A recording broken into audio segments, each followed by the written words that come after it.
Hello. Good evening. I tend to find that these things are a bit too formal. So to relax myself, I'd like to tell you a little story about me and a chicken. So when I was a little boy, my grandmother gifted me a chicken. Don't ask me why a chicken, but she thought it was a good idea. I must have been 4, maybe 5 at the time. And my grandmother, I am traditional Zulu. My grandmother comes from a very deep part of KZN, Echozini. And so we used to go visit every single school holiday, as it were. And in this particular instance, my grandmother gifted me a chicken. I liked the chicken. I wasn't sure why, but again, took the chicken. And I took the chicken and I put what you might call a little rope around the chicken's leg. Because I didn't have a cage, you see. I didn't want to lose the chicken. And you know how black people are with chicken. Feel free to laugh. So I took the chicken and I had a little rope on one of the chicken's legs and I tied it to a little fence next to my grandmother's door. And every so often I'd go and check on the chicken, etc., etc. And before the end of this particular school holiday, my grandmother said to me that I could now untie my chicken and the family would enjoy the feast of what happens when you have untied said chicken. So I did. I went to the chicken and untied it, but I didn't want the family to enjoy the chicken. And so I tried very hard to shoo the chicken away, because after you've untied it, you would think that the chicken would run. And it didn't. And I shooed it some more, and the chicken didn't run. My theory is that this is exactly where Africa and African entrepreneurs are today. You and I, we're that chicken. And over the past 400 years, we've had systems that have tied us on our legs and told us what we can and cannot do, that which we are and are not capable of. It has given a quality of education to our parents that has turned them into nothing more than simple mere mortals, in truth, living marginally better than slave laborers. It has created an economic system of capital that has exploited our resources and our people. And then, since independence, whether you talk about the great nation of the people of Ghana or where we are in South Africa just 22 years ago, it has said to us, right, dear chicken, you're free, run. And so here's the question. How can we? When we don't have a history of economic liberation, how do we do it? When none of us in our parents or our families, and certainly not in mine, have had a particular history of people who've understood how to create economic enterprise, how do we turn around and say to young people, build a business? Who do they model? Where do they learn? From whence does the knowledge come?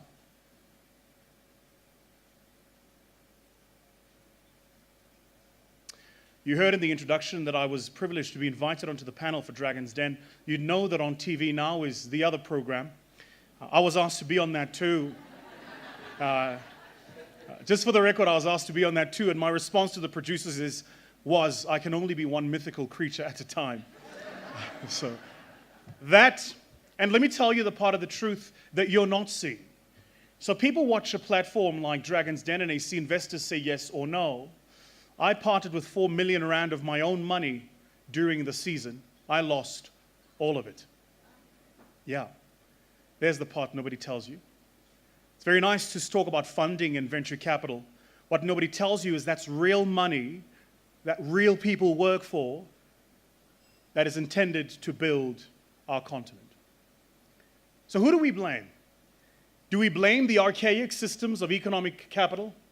I studied finance, by the way. My background is investment banking. I specialized in leverage. My job was to walk into offices of CFOs of companies that didn't need leverage, convince them to buy companies they shouldn't buy, leverage balance sheets which they shouldn't be doing, raise cash which they wouldn't be able to apply on levels of credit they would never be able to afford. 5 years later, unable to pay back that money, then re-leverage their balance sheet.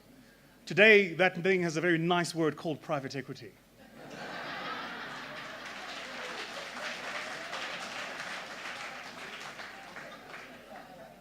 My argument, and I might step on some toes by saying this, but I believe it, Africa doesn't need more private equity. We don't need more specialized leverage finance houses. That's not what we need. We forget that private equity was a construct of the United States and much later Europe, only as late as the 1940s. After they had had 600 years of building economic systems, they introduced the instrument of private equity capital. And yet here we are, barely a century in, and we think it'll help us build high-growth businesses. Now, it's not the instrument that's the problem, it's how it is being applied. So I want to take you on a fictional journey because I think this might help us better understand what is at the heart of the issue. Go back with me to the beginning of time, the very beginning of time. And in a small cave somewhere in the southern part of Africa, you find two men. Ladies, excuse me if I may be patriarchal. These two men are sitting doing what men do when they have free time. Nothing. And the one man, call him Boet, says to his other friend, Johan. He says, so Johan, hoe gaan het? Johan says, ja, gaan lekker. He says, what are we going to do with our free time now that our wives have let us off for the afternoon? And Johan said, I know, nothing.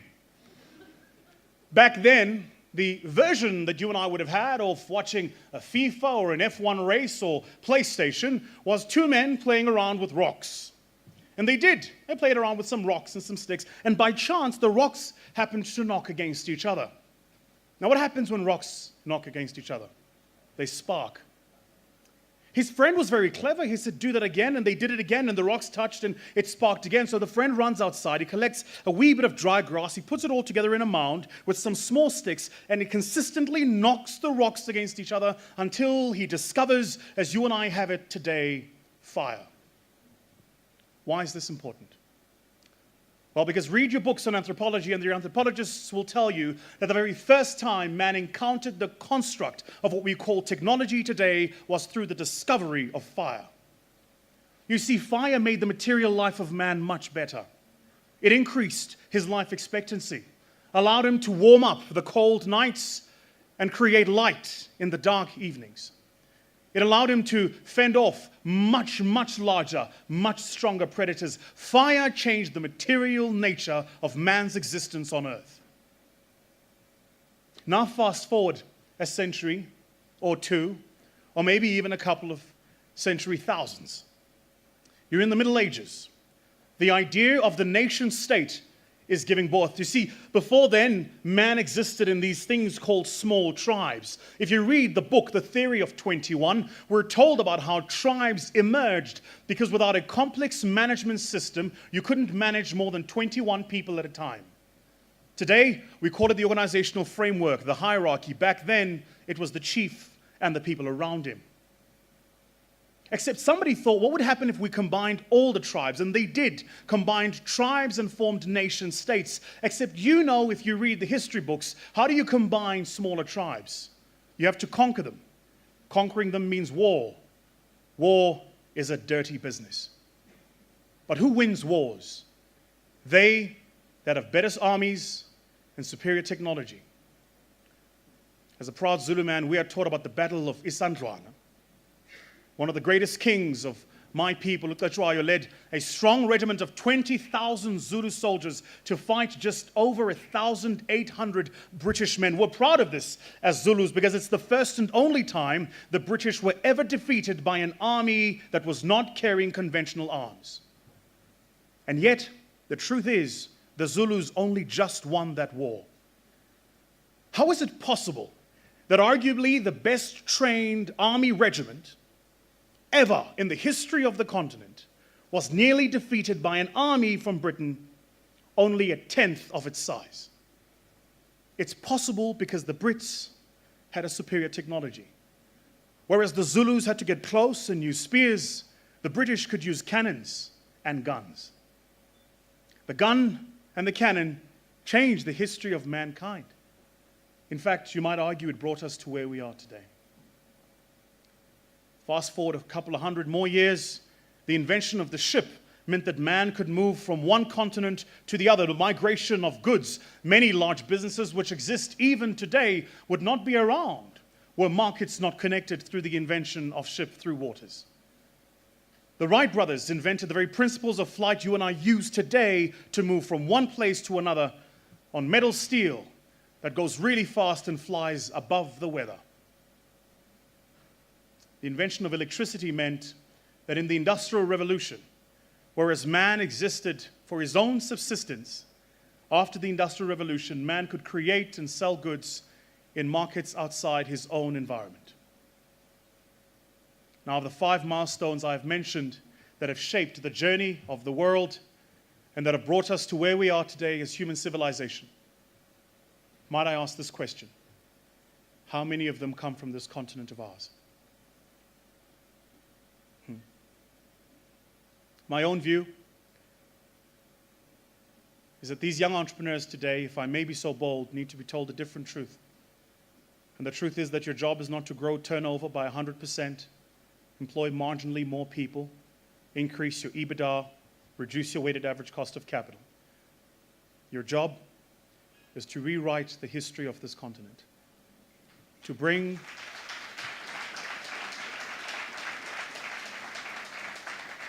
your job is to bring a sense of pride to that which is African. To walk into a stage and say whether or not it comes from Silicon Valley or Silicon Nairobi, it too matters. It too matters. Now, I travel our beautiful continent often. I love the continent. I do a lot of work there. I have businesses around the continent.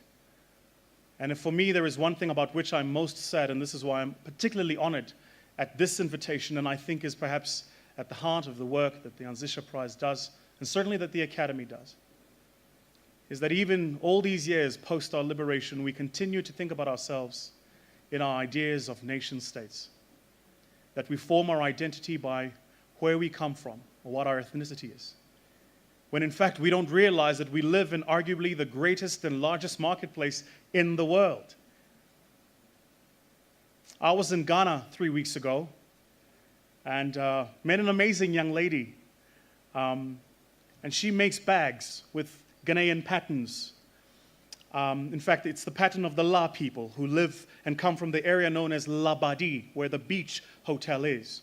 If you don't know the story about why it's called Labadi, it's because the La people in that part of Accra were the first and only people to understand that the colonizers who came with a nefarious purpose. So they didn't want to trade with the colonizers, and the colonizers said they are the bad ones, the La bad people, Labadi. Interesting story. But this particular young lady makes beautiful bags with La patterns. And I bought the bag and I came home and I gave it to my wife, and my wife says, I love the bag. Where can I buy another? I said, I don't know. She's in Accra. And yet, if I was somewhere in New York City and that young lady was in Boston, Massachusetts, or traveled to the other side of Los Angeles, it would have been easy for me to move the goods from that part to my part. Our greatest challenge today is to connect each other to each other. Is to bring your goods to my market, because whether or not I like it, I can't sell Mon Ndebele prints in South Africa, but I could possibly move them in Marrakesh. I cannot sell Moswazi Mbatatas in KZN, but I could possibly sell them in Baganda people in Uganda. Yours and my greatest challenge as entrepreneurs today is to connect each other to each other. And so I want to say, if I may be so bold, well done on your journey. Congratulations on what you've done, but understand that yours and my journey only begins now. The history of this continent will be written 100 years from today, and the true question that must be asked is whose name will resonate in those history books? When they tell the stories of Rome, they talk about great emperors that brought that civilization to what it is. Well, who will we be in 100 years' time? Who amongst us will dare build an institution that will far outlive yours and my meager existence? Because the very challenge that has brought us to where we are today as Africans is we've had leaders who've not been able to think beyond their own life terms. You and I, as Africans, perhaps, need a different relationship with time. One that transcends the flesh and moves into the spirit and creates for the future.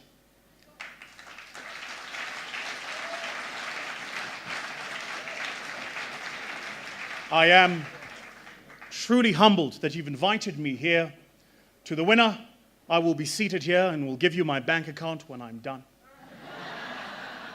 But to all of you who've supported this cause, I want to say, Asante Sana. The world needs more of that. Congratulations and enjoy your evening.